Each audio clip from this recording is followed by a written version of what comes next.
Well, hello everyone. I'm Dr. Glenn Harrison and welcome to this week's segment of Why. This is where we take just a few minutes to answer some of the most common health-related questions that I see in my office every day.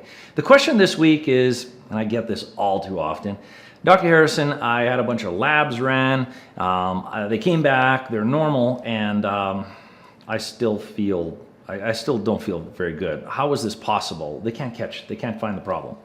Well, there's two potential problems with this, and usually one of them or both of them are the problem, what answers this question, or the cause of not finding the problem in a lab and them being dismissed as normal.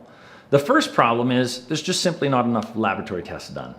I know that's a simple answer, but it's true. If we use the example of the thyroid, people say their lab tests are normal and they only have one marker done. 1 to 2 markers, usually the standard medical system will test. They'll test a TSH and sometimes a T4 maybe.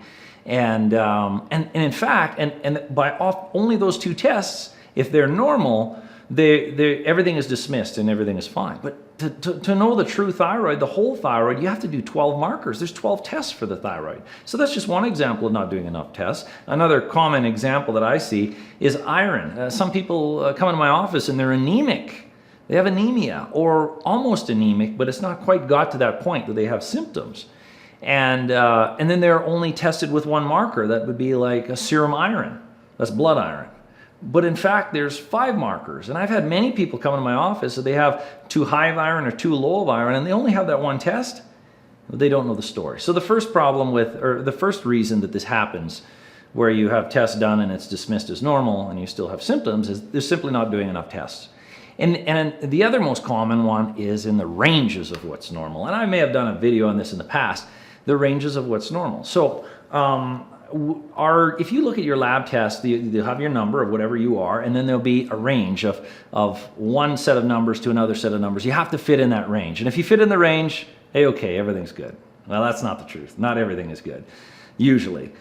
Because the range, we have to look at, where do they get the range? How do they find the range of normal? Well, the range of normal is based off 90% of the population, meaning it's designed as a bell curve. 90% of the population in your community, your state, your province, your city, your county, even your country, the data is taken from there. And 90% of the population out of that region has to fit in that range. So they make the range accordingly to 90% of the population. They say, well, if you fall within the 90 percentile, you must be healthy, you're normal. Because the problem is 90% of the population is not healthy, usually in the Western world.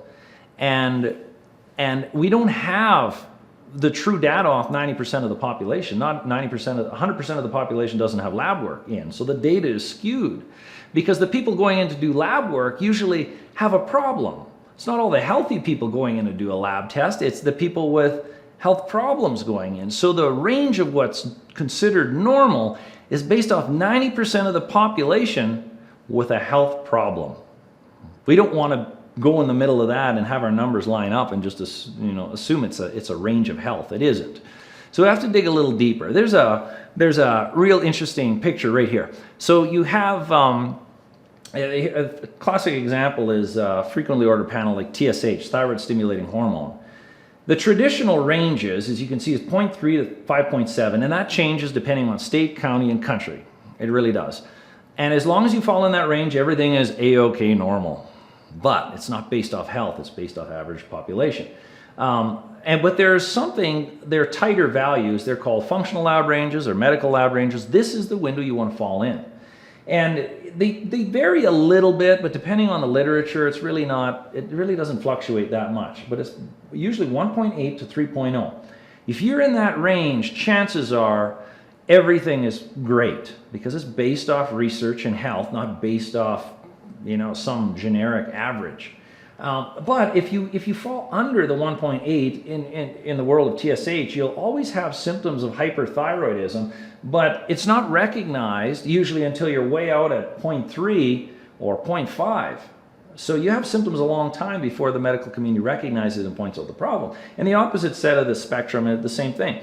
You can have as long as you're under 3, your TSH is going to be good and you're not going to have any thyroid problems. But as soon as you go over into the world of hypothyroidism, or you'll have symptoms of hypothyroidism when you're over 3.0, but you're still nowhere near 5.7 or 6. In Canada, but right now, a lot of areas, they're calling it 6.0 as the high end. So a person has to suffer for a long time before they get recognition.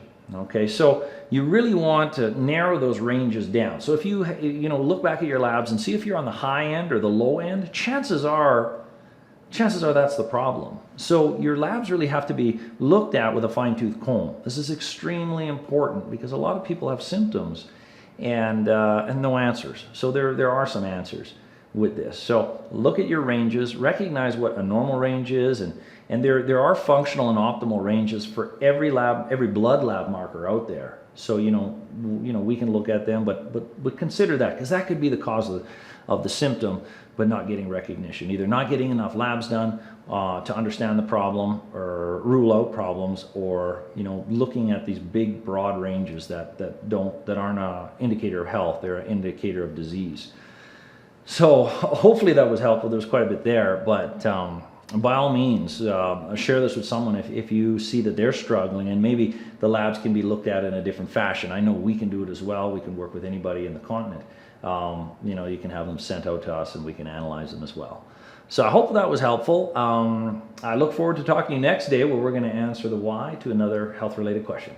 Have a great day.